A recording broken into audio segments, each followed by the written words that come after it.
Hey everybody, so today's video is going to be pan ranchero. Pan ranchero, for those of you who may not know what the hell that is a sweet bread from the north central states of Mexico. It is traditionally made out of flour, lots of sugar, a decent amount of lard for fluffiness.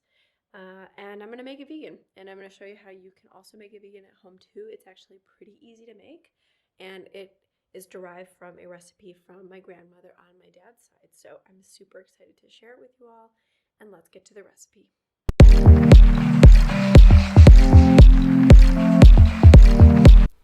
To start, you want to combine all of your dry ingredients, all-purpose flour, whole wheat flour, anise seed or anise powder, and some salt in a medium to large bowl. Now we're going to add 630 grams of warm water that I already pre-added, in addition to 1.5 cups of sugar. This recipe does have a lot of sugar. I didn't really think it would be as good if I sweetened it with dates, so just be very aware that this is going to be a recipe that is a bit more indulgent than the usual things I post on this channel. Give it all a good whisk and then add 1/2 cup of canola oil. Traditionally, pan ranchero uses lard, so I substituted canola oil, and it worked pretty well according to my parents who grew up eating this bread. In addition, you want to add about 10 grams of instant yeast or just one packet. You can use 15 grams if you want to, depending on how much you have and how quickly you want it to rise, but I feel as though 10 grams works really well. Because the instant yeast doesn't have to be activated, it doesn't really matter if it gets fluffy or not, and slowly incorporate the wet ingredients that we just combined with the original dry ingredients using your hand. You can alternatively use a stand mixer, but I've gotten really used to just using my hands to bake bread. Once everything is nice and saturated with the wet ingredients, let it auto-lease or rest for 30 minutes covered. And with wet hands, give it one stretch and fold, and then let it rest for perhaps 10 minutes, 5 minutes, whatever you need. And this is where you can then choose to use the stand mixer. It'll make your life really easy, but you're going to want to knead it for 10 to 15 minutes. 10 minutes if it's in the stand mixer, and 15 minutes if you're doing it by hand like I am. This dough reminds me of ciabatta. It's very saturated, it has a lot of water content, a lot of hydration, so be patient with it.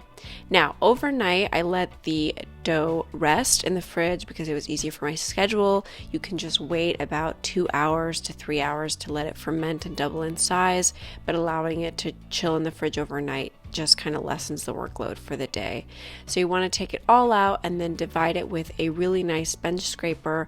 I highly recommend. It's like the cheapest bread tool you can get, and it becomes so essential and makes your baking so much easier, especially if you really love to make homemade bread. So divide everything approximately to 12 portions, 12 equal portions. My mom said she would have preferred them to be smaller, so feel free to make them smaller if you'd like. And then roll out each individual piece and shape it into a bun shape. It'll sort of naturally relax a little bit on the outskirts of the bun, so don't feel like you need to sort of pat them down or anything. They'll nicely relax all on their own. Now, two baking trays with some parchment paper or lined with baking grease, as I've done so in this video. You're going to line and add 6 individual pan rancheros to each one.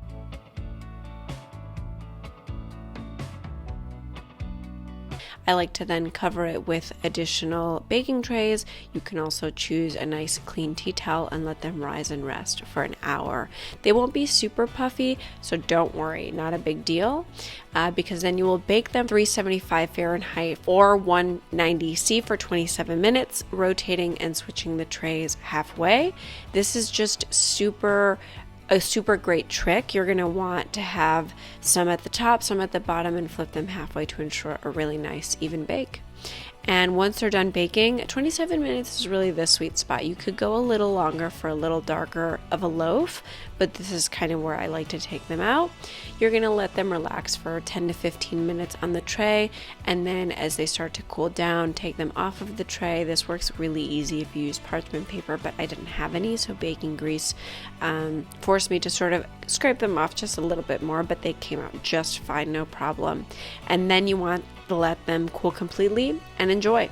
If you guys like this recipe, be sure to subscribe to the channel. I post every week on Fridays and daily shorts. See you next time.